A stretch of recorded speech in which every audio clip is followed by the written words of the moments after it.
한국의 잠수함이 현재 해외에서 러브콜이 쏟아지고 있는 가운데 대우조선해양이 인도 정부가 추진한 7조 원 규모의 잠수함 프로젝트 수주를 포기할 전망으로 알려져 많은 사람들이 깜짝 놀라고 있습니다. 인도 잠수함 프로젝트에서 한국의 잠수함이 타국의 잠수함들보다 성능이 우수해 유력한 후보로 알려져 있었는데요. 이렇게 한국이 갑작스럽게 수주를 포기한다고 알려지면서 인도가 충격에 빠졌습니다. 그런데 이 소식을 들은 한국의 많은 네티즌들은 인도 잠수함 사업 수주를 포기한 것이 한국에 굉장히 잘된 일이라는 의견을 보이고 있는데요. 과연 한국이 7조 원 규모의 인도 잠수함 사업을 포기한 배경은 무엇이고 오히려 한국 네티즌들은 왜 이 소식에 기뻐하고 있는 것인지 실제 반응들까지 자세히 알아보겠습니다. 2015년 1월 프랑스 굴지의 항공기 메이커 다소다 서드는 인도 정부와 전투기 거래 협상 테이블에서 상대방이 납득할 수 없는 조건을 제시했습니다. 당시 다소는 인도가 요구한 전투기 사양이나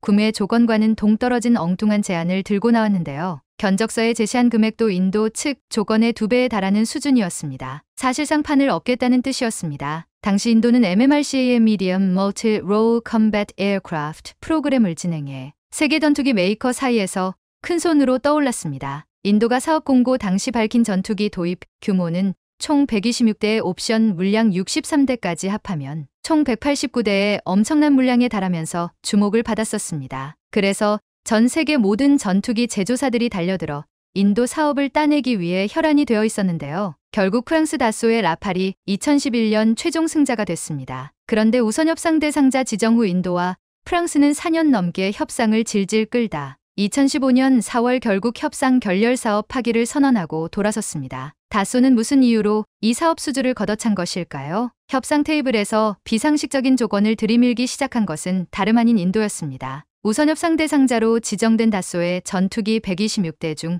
108대는 인도 힌두스탄항공 HAL이 기술을 도입해 생산하고 힌두스탄항공 HAL 생산 물량의 납기 품질 보증도 프랑스에게 책임질 것을 요구하는 말도 안 되는 요구사항을 내놓은 것입니다. HAL은 세계 항공업계에서 악명 높은 인도 국영항공기 제작사인데요. 이렇다 할 기술력이 없는 데다 사내 부정부패가 극심한 것으로 알려졌습니다. 인도 정부는 이런 전력이 있는 HAL이 생산하고 심지어 인도 현지에서 제작된 부품을 장착한 라팔 기체에 대해서도 다소가 품질을 보증해야 한다고 요구한 것입니다. 그 과정에서 전투기 국산화에 필요한 핵심 기술의 이전도 요구했습니다. 당연히 다소가 판을 엎을 수밖에 없었던 구조인 것입니다. 마찬가지로 이번에 인도 해군이 추진하는 차세대 재래식 잠수할 도입 사업인 P-75I에서도 이와 비슷한 상황이 발생할 우려가 있었습니다. 인도는 1997년 프로젝트 75 구상으로 공격용 원자력 잠수함 6척, 재래식 잠수함 18척 등 24척의 잠수함 도입을 뼈대로 한 국가 전략을 마련했습니다. 이에 따라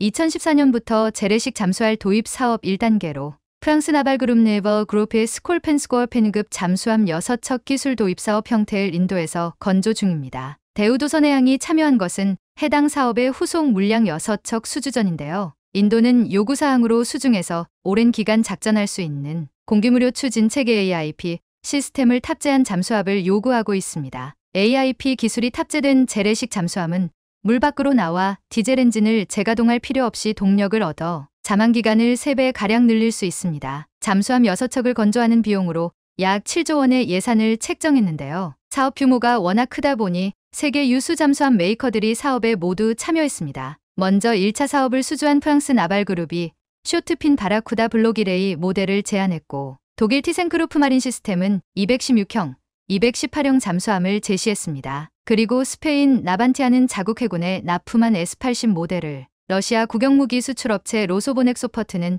아무르 1650형 잠수함을 제안했습니다. 그리고 한국의 대우조선해양도 도산한창 5급 잠수함을 개량한 DSME 3000 모델을 내놓았는데요. 그러나 프랑스의 잠수함은 척당 건조 비용이 3조 원을 넘어서 가격 경쟁력이 없었고 독일은 216형과 유사한 함정을 건조한 경험이 없어서 발목을 잡혔습니다. 또 스페인은 자국 해군의 인도한 잠수함에 치명적인 설계 결함 문제가 발견돼 수주 가능성이 낮아졌습니다. 그리고 러시아는 중국이 너무나도 많이 카피해간 탓에 인도에게는 그닥 매력이 없어 보였습니다. 이와 같이 다른 후보들의 수주 가능성이 낮아진 가운데 한국의 DSME 3000은 재래식 잠수함 중 가장 독보적인 성능과 가격으로 인도 정부의 마음을 사로잡았는데요. 그래서 그동안 한국이 인도 잠수함 사업에 최종 승자가 될 가능성이 점쳐졌습니다. DSME-3000은 다른 모델들과 비교할 수 없는 고성능 제품입니다. 도산 안창호급 잠수함을 통해 검증된 선체, 세계 최고 수준의 리튬이온 배터리 기술을 이용한 AIP 시스템,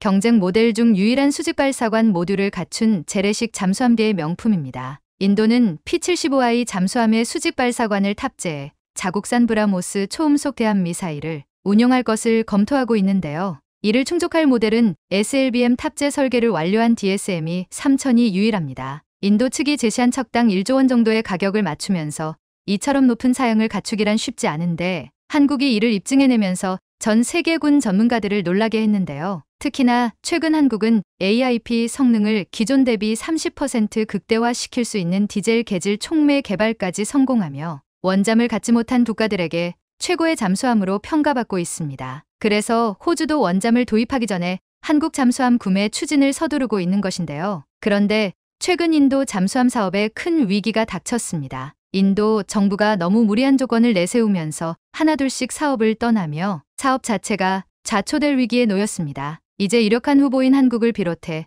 남은 후보들도 모두 이 사업을 포기할 것으로 전해지며 인도 잠수함 사업이 전면 취소될 가능성도 점쳐지고 있는데요. 스웨덴의 사브는 전략적 파트너십의 물균형을 이유로 공식 입찰이 나오기도 전에 입찰 거부를 표시했고 프랑스와 독일 회사를 포함하여 경쟁 중인 다른 업체들도 프로젝트에 참여할 수 없다고 밝히며 결국 한국, 러시아, 스페인만 입찰 후보에 남게 됐었는데요. 그러다 경쟁 후보가 모두 빠지면서 한국이 최종 선정될 유력 업체로 거론됐습니다. 그런데 유력한 후보였던 한국도 이 사업을 포기할 것으로 전해지며 인도가 발칵 뒤집혔습니다. 18일 업계에 따르면 대우조선해양은 7조 원 규모에 달하는 인도 잠수할 도입 P-75의 건조 사업에 참여하지 않는 방안을 검토하고 있습니다. 프로젝트 사업 재개가 늦어진 데다 사업성이 떨어져 수주가 유력했던 대우조선도 입찰에 불참한다는 것인데요. 대우조선은 인도 잠수함 프로젝트 사업성이 매우 떨어지는 모양이라며 내부 검토를 거쳐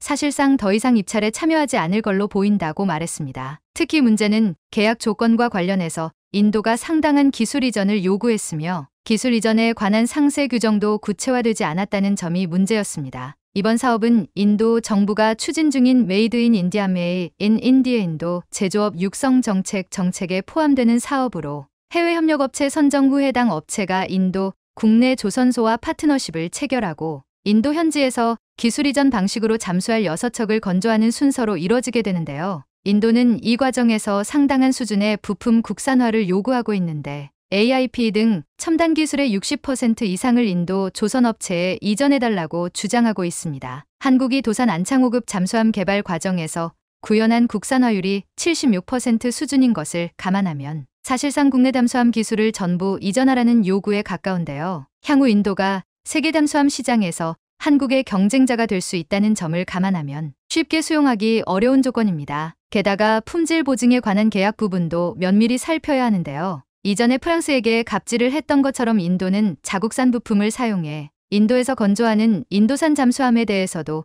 오히려 해외 파트너사에게 품질 보증을 요구하고 있다는 것입니다. 게다가 인도 내 건조 일정 지연 시 해외 파트너사에 부과되는 페널티 또한 너무나도 가혹하며 파트너사 입장에서는 책임은 크나 정작 인도 내의 건조 상황에 영향력을 행사할 방법이 거의 없는 것도 문제입니다. 그래서 종합적으로 인도 방위산업의 정밀성, 사업관리 능력 등을 고려하면 한국 조선업체가 감당해야 할 리스크가 지나치게 를 것이라는 우려가 나온 것인데요. 그래서 인도와 긴밀한 관계를 유지하고 있는 러시아 또한 최근 인도 잠수할 사업 입찰에 대해 불참을 선언하며 극적인 수정 없이 프로젝트가 실패할 것이라고 경고했습니다. 러시아는 또 세계의 어떤 해군도 인도가 찾고 있는 종류의 잠수함을 보유하고 있지 않아 잠수함을 처음부터 만들어야 한다고 지적했는데요. 경쟁사인 러시아가 인도 잠수함 프로젝트를 포기한 건 마찬가지로 건조 조건 때문입니다. 또 코로나 때문에 입찰 재개가 늦어지면서 현재는 프로젝트가 거의 멈춰있는 상태라 사업 재개가 불투명한데요.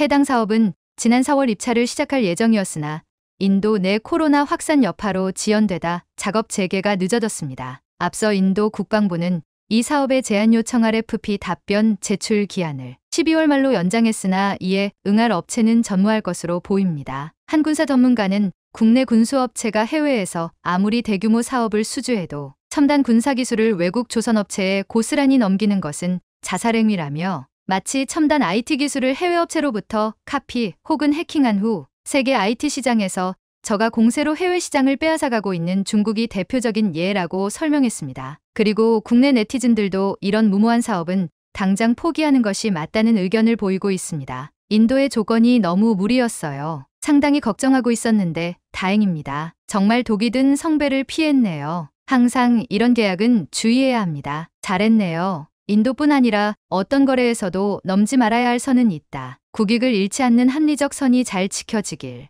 이건 뭐 찐빵 한 봉지 사면서 레시피, 재료의 속까지 내놓으라 하는 데다 자기가 직접 만들어 먹다가 식중독에 걸리면 그것까지 책임지라는 식이다. 기술을 날로 먹으려고 하는 국가는 빠르게 손절하는 게 정답입니다. 서로 날로 먹으려고 하는 인도와 프랑스가 힘을 합치는 것이 좋을 것 같다. 이제 한국의 잠수함 기술 수준이면 저런 조건이 아니어도 충분히 수출 가능하다. 오히려 인도가 사업 조건을 다시 바꿔 한국에게 역제안할 것으로 보인다. 인도뿐 아니라 인도네시아를 포함 방산 수출 상담하는 국가들에게 좋은 본보기가 될 듯. 단호함을 보일 때는 정말 단호하게 해야 한다. 이번 일로 인도든 인도네시아든 인도 들어가는 나라랑 뭐 하는 거 아니라는 교훈을 깨달은 것 같다.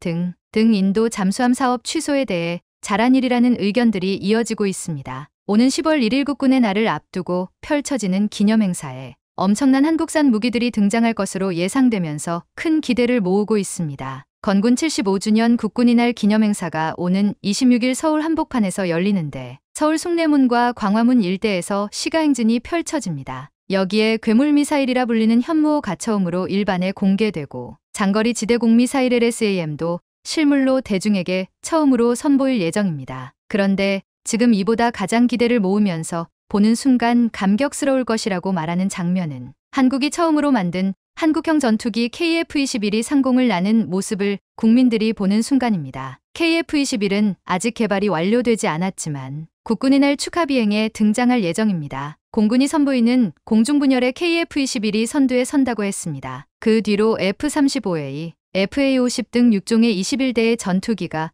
편대 비행에 나설 것이라고 했습니다. KF-21은 그동안 우리 기술로는 절대 만들 수 없다는 비관론과 엄청난 반대에도 한국이 만들어낸 한국형 전투기로 예상과 달리 엄청난 속도로 개발되고 전 국민 앞에 공개되며 지금 전 세계의 주목까지 받고 있습니다. 지난해 7월 KF-21 CJ-1호기 첫 비행 성공 이후 올해 6월 마지막 CJ-6호기가 시험 비행에 성공하면서 내년 상반기로 예정됐던 양산 계약에도 청신호가 켜졌다는 평가가 나오고 있습니다. 이렇게 순조롭게 빠르게 개발되는 것을 우리 국민들은 환호하고 있지만 지금 공동개발국 인도네시아는 당황하는 모습을 감추지 못하고 있습니다. 최근 불거진 KF-21대당 가격이 F-35보다 비싸다는 지적 이후 논란이 벌어지고 있는데 이 때문에 글로벌 시장에서 가격 경쟁력을 확보하려면 개발비 확보와 더불어 수출 계약이 중요하다고 말하고 있습니다. 그러기에 인도네시아의 분담금 미납 문제가 더욱더 크게 물거지고 있는 가운데 KF-21 공동개발을 노리는 폴란드와 UAE가 미묘한 신경전을 하고 있어서 주목되고 있습니다. 먼저 지난 14일 UAE가 KF-21에 대한 직접적인 협력 의사를 담은 서한을 우리 측 국가안보실에 발송한 것이 확인되었다고 보도되었습니다. 그동안 UAE기가 KF-21에 대한 관심을 지속적으로 보여온 것으로 알려졌으나 직접 우리 측의 협력을 요청한 게 확인된 것은 이번이 처음이었습니다. 알려진 바에 의하면 인도네시아가 납부하지 않은 금액을 UAE가 내면서 공동개발국이 되겠다는 것입니다. UAE는 이미 한국과의 공동개발이 얼마나 대단한지를 어떤 나라보다 잘 알고 있는 국가입니다. 2017년부터 일본이 독자 개발에 자랑하던 CE 수송기 도입을 추진하다가 기술적인 문제가 생기자 바로 한국항공우주산업과 함께 다목적 수송기 국제 공동개발 사업을 계약했습니다. 총 개발비가 수조 원, 양산비가 수십조 원인데 UAE는 개발비의 상당 부분을 투자하겠다고 말했습니다. 그만큼 한국을 믿을 만한 파트너로 여기고 있는 것입니다. 그런데 UAE가 인니를 제치고 1차 개발에서까지 분담금을 내겠다고 나오자 인니도 당황했지만 폴란드가 조금해진 모습을 보이고 있습니다. 폴란드도 지난해부터 KF-21 개발 과정을 주시하면서 도입을 검토한다고 말했는데 장기간 분담금을 체납한 인도네시아 지분을 인수하고 블록이부터는 공동개발을 하고 싶다는 의향을 공개적으로 내비쳤습니다. 그런데 지금 자신들이 하고자 하는 자리에 UAE로부터 먼저 제안이 들어왔고 그렇게 되면 폴란드가 궁극적으로 원하는 블록 2 사업도 물 건너갈 가능성이 커집니다. 이미 UAE는 미국에게 F-35 주문이 쉽지 않은 상황에서 러시아의 5세대 스텔스 전투기 체크메이트에 투자해 공동 개발하려 했으나 우크라이나 전쟁 장기화로 본 사업 추진이 불가능해졌습니다. 이에 스텔스기 보유를 꿈꾸는 UAE는 분명 KF-21 블록 2.3까지도 함께 하려 할 것이기에 폴란드 발등에 물이 떨어진 상황이 되었습니다. 결국 UAE 소식이 나오자 바로 폴란드에서도 중요한 보도가 나왔습니다. 폴란드 군사 매체 디펜스24는 부와슈차크 국방부 장관의 말을 빌어 폴란드에 다목적 편대가 2개 더 필요합니다라는 제목으로 기사들 게재했습니다. 이번에 폴란드에서 열린 국제방위산업전시회에 신형군 장비 계약을 묻자 부와슈차크 국방부 장관은 다목적 항공기로 구성된 최소 2개의 편대가 더 필요합니다라고 말하며 또한 어떤 종류의 비행기가 될 것인지에 대해 세부적인 작업을 진행하고 있다고 말했습니다. 현재 4개의 회사가 폴란드를 위한 추가 비행기 2개의 편대, 즉 32기의 전투기에 대한 계약을 놓고 경쟁하고 있다고 말했습니다. 여기에는 유로파이터 타이푼 F-15EX, F-35A, KF-21 4개의 기종이 거론되었습니다. 그런데 타이푼은 서유럽 생산 라인의 전투기만 신속하게 배송될 수 있어 문제가 있고 F-15EX는 유럽의 설계보다 구매 비용이 더 비싸고 F-35나 F-16은 배송받는데 많은 시간이 걸린다고 했습니다. 이매제는 KF-21 블록 1은 현재 개발 중이라 제외한 장기적인 협력이 고려되고 있다며 의미심장한 말을 했습니다. 결국 이 말은 한국이 KF-21 블록 1 개발에 성공하고 블록 2까지 만들어낸다면 이것이 가장 적합한 전투기가 돌 것이라고 말하는 듯했습니다. 즉, 이렇게 되면 32기의 KF-21을 사겠다는 말이었습니다. 하지만 이것이 실현되려면 우선 UAE와 경쟁의 인도네시아가 빠지는 공동개발국의 자리를 접하는 것이 먼저입니다. 인도네시아도 지금 UAE의 제안을 집중 보도하며 인도네시아 매체 조나자카르타는 지난 14일 UAE가 투자 비용을 즉시 지불하겠다고 통보한 것이 매우 놀랍다라고 표현했습니다. 재밌는 것은 얼마 전까지만 해도 인도네시아는 한국이 KF-21을 공동 개발하면서 핵심 기술인 AESA 레이더 기술을 안 주는 게 문제라고 했습니다. 실제로 인도네시아 정부는 현지 언론을 통해 한국이 합의 내용과 달리 AESA 레이더와 저구의 선탑색 추적 장치 IRST 등 첨단 핵심 기술 이전에 인색하다는 내용의 언론 플레이를 해왔습니다. 이들은 한국이 기술 이전 약속을 이행하지 않고 파트너인 인도네시아를 비난하기 때문에 지불이 늦어진 것이 분명하다라고 말하기도 했습니다. 하지만 당초에 공동개발에 대한 계약을 체결하면서 이 기술을 주는 내용은 없었습니다. 그럼에도 생떼를 부리는 인도네시아는 지난 4일 한국이 주지 않는 AESA 레이더를 중국에서 사서 J-20A4 레이사 레이더를 탑재한다는 보도까지 했습니다. 조나자카르타는 한국이 기술 이전 약속을 이행하지 않으면 인도네시아는 KF-21 대신 중국산 5세대 J-20의 AESA 레이더 기술을 채택할 수 있다며 중국 카드를 꺼내들었다는 것입니다. 하지만 한국에서 UAE와 폴란드가 인도네시아를 대체하려 한다는 소식이 나오자 인도네시아가 당황하는 듯한 기사를 연이어 내놓고 있습니다. 조나자카르타는 14일 UAE 논란 해결 및 KF-21 보라매에 대한 인도네시아의 부채를 한국에 지불하기 위해 기관 설치라는 제목의 기사들 긴급 보도했습니다. 인도네시아 측이 6월 30일까지 약속한 미납금 납부 계획을 통보하지 않았는데 UAE가 KF-21에 직접 협력하겠다는 서한을 보내는 것뿐만 아니라 한국의 KF-21에 미납된 분담금을 갚기 위해 기관까지 설치한다고 것입니다. 결국 인도네시아의 태도가 달라지지 않는다면 한국 KF-21에 그려진 공동개발국의 국기가 조만간 달라질 것으로 보이고 있습니다. 인도네시아는 자신들 이 선택한 4세대 전투기 라팔과 F-15EX를 구매한 것이 현명한 선택이라며 폴란드도 한국산이 아닌 F-15EX 도입을 검토해야 한다고 주제넘는 훈수를 두었습니다. 일각에서는 이러한 인도네시아는 동남아와 중동이 많은 국가들이 원하는 스텔스 전투기를 결코 보유하지 못할 것이라고 말하고 있습니다. KF-21 블록 1은 4.5세대라 불리며 사실상 맘만 먹으면 스텔스 기능을 제대로 넣을 수 있다고 말하고 있습니다. 블록 3에서는 마하 201상의 완전한 F-22 수준의 스텔스기로 민들겠다고 했는데 블록 1.2에서 그렇게 하지 못한 이유는 미국의 눈치를 봐야 했기 때문이라는 시각이 있습니다. KF-21에는 미국산 엔진을 쓰기 때문에 당장 미국 전투기 수출의 경쟁자가 될 수도 있어 이를 쉽게 허용할 리가 없을 것이라고 했습니다. 또한 많은 나라들에게 KF-21을 팔 때 여러 가지 이유로 엔진을 공급하는 미국이 반대하면 한국은 수출할 수 없는 상황이 됩니다. 그래서 지금 한국은 가장 빠른 시일 내에 엔진 국산화를 위해서 달리고 있습니다. 지난 2월 방사청은 15,000파운드 포스급 엔진을 개발하겠다고 밝혔습니다. 국기원은 현재 방사청이 개발하고 있는 무인기용 엔진의 성능 개선 연구가 뒷받침된다면 1만흡급 엔진 개발도 가능하다며 1만흡급 엔진은 25,000흡급 엔진까지 확장이 가능하고 15,000흡급 엔진 개발에 성공한다면 416급 엔진 개발도 노려볼 수 있다고 내다봤습니다. 현재 KF-21에 탑재된 F414-400K 엔진의 최대 추력은 22,000흡이기에 무인기용 엔진이 먼저 성공한다면 KF-21에 달 수 있는 엔진도 우리 손으로 만들 수 있다는 것입니다. 그동안 전투기 엔진은 미국과 영국의 독점 시장으로 개발하기가 쉽지 않다고 했습니다. 고출력의 엔진 기술을 개발하는 것도 어렵지만 일각에서는 한국이 엔진 개발에 쓰는 돈과 인력이 선진국에 비할 수가 없기 때문이라고 했습니다. 하지만 이제 정부와 군, 그리고 엔진 시장에서 국산화를 이뤄낸 한국의 대기업들이 뛰어들고 있습니다. 지난 400여 년간 9,800대의 항공엔진을 생산하고